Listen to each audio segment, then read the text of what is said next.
এই তাকওয়ার ব্যাপারে আরেকটা ঘটনা আপনাদের সামনে শোনাই। হযরত আশরাফ আলী থানভী রহমতুল্লাহি আলাইহি, আমরা অনেকেই নাম শুনেছি, জগৎ বিখ্যাত একজন আলেম দ্বীন ছিলেন। আশরাফ আলী থানভী রহমতুল্লাহি আলাইহি একবার তার থানা ভবন থেকে ট্রেনে করে মিরাট যাবেন, তার সাথে কিছু মাল সামানা আছে। ওই সময়কার নিয়ম ছিল, মাল সামানা যার কাছে যেমন ছিল এই মাল সামানাগুলো ওজন কইরা একটা টিকিট সংগ্রহ করতে হইত। তো আশরাফ আলী থানভী রহমতুল্লাহি আলাইহিকে সমস্ত মানুষ চিনে, যার কারণে তিনি যখন মাল সামানা নিয়ে স্টেশনে আসলেন, টিটি তাকে দেখে চিনা পালাইছে।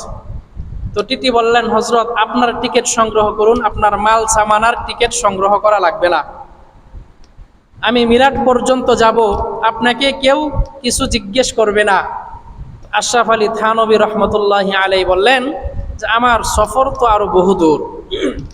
তো টিটি বললেন, সমস্যা নাই, মিরাটের পরে আমার পরে আরেকজন টিটি উঠবে, তিনি দিল্লি পর্যন্ত যাবে, আমি তাকে আপনার পরিচয় বলে দিব, আপনার কাছ থেকে সে টিকিট চাইবে না। হযরত আশরাফ আলী থানভী রহমতুল্লাহি আলাইহি বললেন যে হে বাবা, আমার সফর তো আরো দূরে। টিটি অবাক হয়ে গেলেন আর বললেন, হযরত এই ট্রেনের সর্বশেষ গন্তব্য তো দিল্লি পর্যন্ত, আপনি দিল্লির পরে আর কোথায় যাবেন ট্রেনে করে? আশরাফ আলী থানভী রহমতুল্লাহি আলাইহি চমৎকার একটা জবাব দিয়েছেন।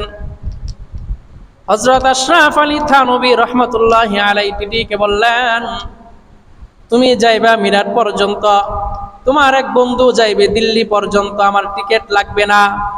অথচ আমার সফর হইল এমন এক জায়গায় সফর, যেই জায়গায় আমার সাথে কিন্তু কেউ যাবে না, অন্ধকার কবর হলো আমার গন্তব্য, আমার সফর হইল হাসর, মিজান, ফুলসিরাত।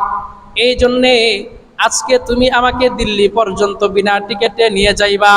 আল্লাহ পাক রব্বুল আলামিন যদি হাসরের মাঠে জিজ্ঞেস করে, কোটি কোটি মানুষের সামনে, হে আশরাফ আলী থানভী, রাজস্ব খাতের ট্রেনের ভাড়া ফাঁকি দিয়া তুমি ভ্রমণ করেছিলা, আজকে জবাব দাও, লক্ষ লক্ষ মানুষের হক তুমি নষ্ট করেছিলা। যেহেতু সরকারি খাত, সরকারি খাতের ভিতরে সাধারণ সমস্ত মানুষের হক থাকে, এই জন্যে আশরাফ আলী থানভী বলে, ওই দিন আল্লাহ তাআলার আদালতে আমি বান্দার হক নষ্ট করার জন্য দাঁড়াইতে পারবো না, তুমি আমার মাল ওজন করে টিকিট দিয়ে দাও। কেমন ছিল তাদের মনের অবস্থা, কেমন ছিল তাদের কলবের অবস্থা, এটাকেই বলা হয় তাকওয়া। এক কথায় এই তিনটা ঘটনা থেকে আমরা যতটুকু বুঝতে পারলাম, তাকওয়ার সার সংক্ষেপ হলো আল্লাহ রাব্বুল আলামিনের এমন ভয় দিলের ভিতরে লালন করা, যে ভয় দিলের ভিতরে থাকলে অন্যায়, অপরাধ, গুনাহের কাজ আপনার আমার দ্বারা হবে না। যেই ভয় দিলের ভিতরে থাকলে পরে আল্লাহ পাক রব্বুল আলামিনের হুকুম অমান্য করার মতো দুঃসাহস আপনার আমার অন্তর দেখাবে না। এটাকেই বলা হয় তাকওয়া।